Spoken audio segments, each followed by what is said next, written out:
2 Samuel 11.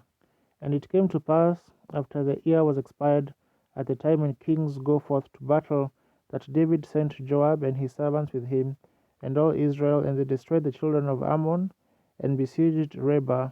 But David tarried still at Jerusalem. And it came to pass in the eveningtide that David arose from off his bed, and walked upon the roof of the king's house, and from the roof he saw a woman washing herself, and the woman was very beautiful to look upon. And David sent and inquired after the woman, and one said, Is not this Bathsheba the daughter of Eliam, the wife of Uriah the Hittite? And David sent messengers and took her, and she came in unto him, and he lay with her, for she was purified from her uncleanness, and she returned unto her house. And the woman conceived and sent and told David and said, I am with child. And David sent Joab, saying, Send me Uriah the Hittite. And Joab sent Uriah to David.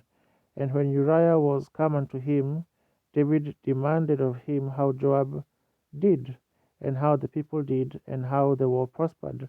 And David said to Uriah, Go down to thy house, and wash thy feet. And Uriah departed out of the king's house, and there followed him a mess of meat from the king. But Uriah slept at the door of the king's house with all the servants of his lord, and went not down to his house.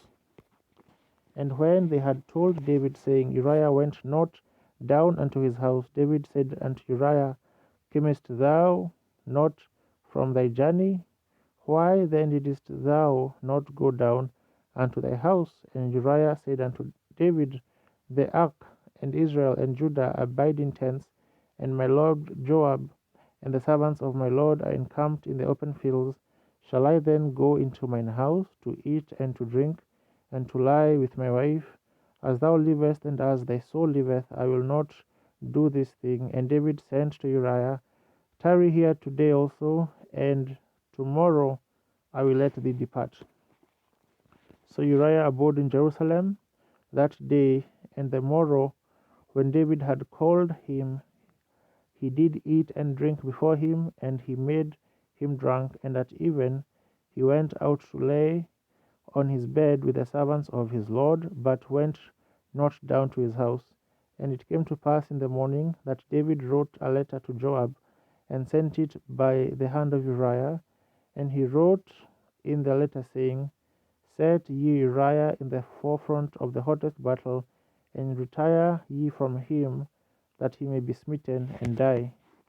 And it came to pass, when Joab observed the city, that he assigned Uriah unto a place where he knew that valiant men were. And the men of the city went out and fought with Joab, and there fell some of the people of the servants of David, and Uriah the Hittite died also.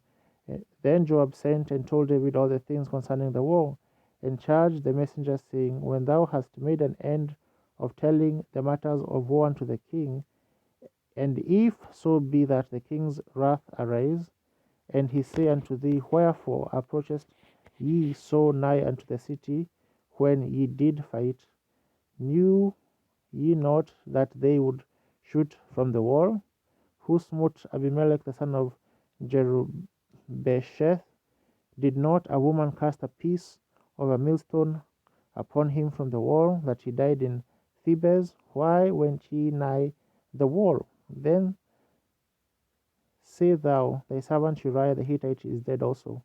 So the messenger went and came and showed David all that Joab had sent for him for. And the messenger said unto David, Surely the men prevailed against us, and came out unto us into the field, and we were upon them, even unto the entering of the gate. And the shooters shot from off the wall upon thy servants, and some of the king's servants be dead, and thy servant Uriah the Hittite is dead also. Then David said unto the messenger, Thus shalt thou say unto Joab, Let not this thing displease thee, for the sword devoureth one as well as another. Make thy battle more strong against the city, and overthrow it, and encourage thou him. And when the wife of Uriah heard that Uriah her husband was dead, she mourned for her husband. And when the morning was past, David sent and fetched her to his house, and she became his wife, and bare him a son. but the thing that David had done displeased the Lord.